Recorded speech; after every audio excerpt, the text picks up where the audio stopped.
Hey guys, welcome back to Final Fantasy. We're going to be taking on the last 3 Hellfire Chasm bosses today. So we're on the 10th floor. The first person we're going to fight, we have to go up through this lava path thing. I don't know why there's a pool of lava here. It's kind of bothersome. But yeah, and we're going to go up and around. And one thing I find kind of neat is that the bosses in Final Fantasy IV are a little more closely like 4-fiendy than the ones in 2 or 3. Because the ones in 3 were just kind of random enemies like Cerberus and whatnot. So we're restocking, and I am Rubicante. Let us measure your worth, warriors, in the crucible of my flames. This one's actually the strongest boss of the dungeon. You can tell because there's a chest by his spirit thing. But Rubicante is basically the Fiend of Fire in Final Fantasy IV. The thing is, he doesn't have any elemental weakness in this version, and he's got 15,000 health, which is more than anything we've fought yet. However, he is killable. Not much else to say. I mean, it's doable. He's not the hardest enemy in the game. Actually, those are in the next dungeon, strangely enough. But we're doing our regular little series of buffs right now, and this boss actually takes a little longer than most of the other ones we've faced so far. So yeah, he does cast some fire elemental things like Fira. He's also got something I think called Scorch that you're going to see in a little bit. And he does some pretty decent damage, but we do a little more. So yeah, and actually now that Tadpole has done everything that he could as far as buffing, we're going to focus on doing elemental, or, well, not elemental, but like magic damage. Even though I'm pretty sure Rubicante has a higher magic defense than he does physical defense. Either way, Flare looks kind of cool anyway, so it's worth it. And, oh yeah, Hilaga is also very necessary for these bosses. But, yeah. I'm just gonna sit here and appreciate the battle music for a second, because I haven't done that yet. And the beeping of my cursor. Oh, here we go, there's Scorch. It's a flame tornado. And it does a decent amount of damage. It would do more if we weren't so awesome. But I think the battle's pretty much over. Almost. I tried casting Slowra because I didn't feel like just spamming attacks and wanted to see if anything else worked. But bosses are pretty much immune to all of those little effect things, which is part of why I don't like them in this game. Because, I mean, you can't really use them when you really need them, and at this point I just kind of got bored and cast Saber, because Flare didn't do enough damage as far as I was concerned. But, yeah, also Saber is something we haven't used yet, and it has the neat little circle-y effect, because it raises accuracy as well. But I'm pretty sure this should be the end? Yeah.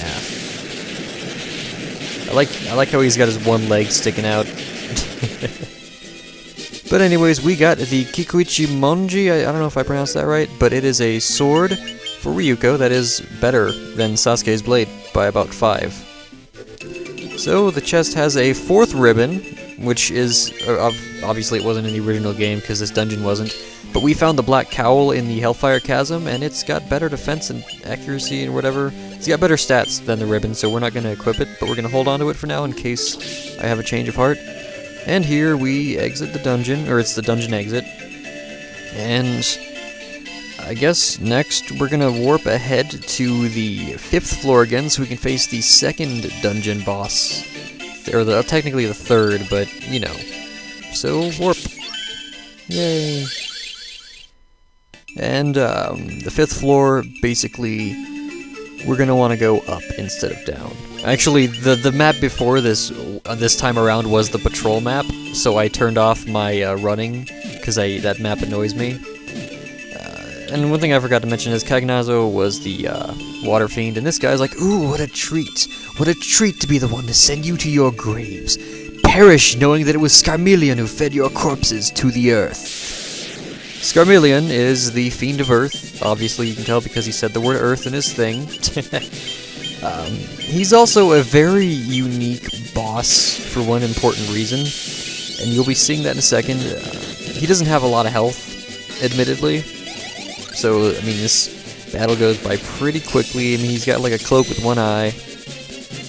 And he's got lightning attacks for some reason. I guess that's related to Earth or something? I don't know. It kind of makes sense. I mean, no it doesn't, but who cares? I actually didn't even bother with Protect or Invisora in this round because, well, he's already dead. Yeah. And it just kind of cuts out. However, you have given me a fine death, indeed you have. And only in death can you know the true terror of Skarmelion. He is the only multi-phase boss in this entire game. Now he's undead, much like the Lich, the other fiend of Earth. And much like any other undead enemy, he can be damaged by fire and Dia, which I think we do. However, as of now, he's also the only boss that's going to do something scary. It could be worse, but he does poison gas, which I don't think really poisons us, but it does some damage. And we're going to do our regular buffing this time, because the issue is if we had buffed earlier, it would have gotten cancelled out anyways when the second phase hit, so there was really no point. So now we're focusing on tempering and hasting our fighters. And Ryuko's health is kind of low right now. Like 249, because we didn't get a chance to heal up between phases. And now he's dead. Which was the scary part, because this is the only boss that's managed to down one of us. The only reason it would have been scarier is that as a bonus boss, he doesn't have any experience or gil, so Ryuko's not really going to lose anything by having fainted. So I picked the best time to have you go down. Ryuko? Rohan? Whatever? You're welcome. Also, I'm sorry I didn't heal you. I actually did wind up casting full life, but I don't think it matters, because pretty soon, before I manage to cast it, Skarmelion falls. Jerk. And we are rewarded with a Lunar Curtain, which casts one of those null spells. And this time we're going to go ahead and cast full life, heal him up to max, and use a bit of magic to heal up. I think, didn't we? I don't even remember right now, it's been a while. Yeah, we cured with magic instead of potions this time, which was a little weird, not gonna lie. But, yeah, that was Skarmelion. And next, well, we're gonna go back to the 10th floor. I actually did want to show off the overworld in this run, but I wound up getting the same overworld as last time, which is kind of unfortunate. So let's just move ahead and take the little staircase. Actually, we're gonna save beforehand because I like saving. So yeah, this is the 10th floor, and I just paused to like re-heal my guys. And this time we're gonna take the south path on the little lava platform thing. And yeah, the fourth enemy obviously is the Fiend of Wind, and is not, but he says, she says, I suppose I underestimated you. I didn't think you would make it this far. No matter, Barbaricia's winds shall cut you down. I've noticed that all the 4 enemies in this game, or the 4 fiends of Final Fantasy IV, have almost like Italian-sounding names, or like English, or like, well, like Rubicante almost sounds Spanish, and then there's Skarmelion and Barbaricia, which sound vaguely European. Anyways, getting back on track, Barbaricia is the Fiend of Wind, has about 13,000 health, I think, and is not the strongest. I don't know why we went for the strongest enemy first, in retrospect, but we did anyways. So, whatever, we're gonna go ahead and wreck stuff. Barbaricia casts Ray, but we're awesome and it doesn't affect us. Also, she has no elemental weaknesses, which is something I forgot to mention, is that Cagnazo and Skarmelion had elemental weaknesses to lightning, fire, and Dia, but Rubicante and Barbaricia had no weaknesses in this game. Not in, I don't think before they did. But so we have to rely on physical attacks to do damage because their magic defense is higher than physical. And also, Barbaricia can summon a regular tornado called Scorch. It's actually a little stronger than Rubicante's Fire Tornado, which is a little sad. But I tried casting slow again because I was bored, didn't do anything, but whatever, we tried. And yeah, we're just gonna keep punching you in the face. and you're dead. And that does it for the, what is this, Hellfire Chasm? So we got Braveheart, which is actually a sword that casts a spell when used as an item. It casts, Confuse. It's also a weapon I could equip on my ninja if I wanted to, but the Kikumichimonji is a little better.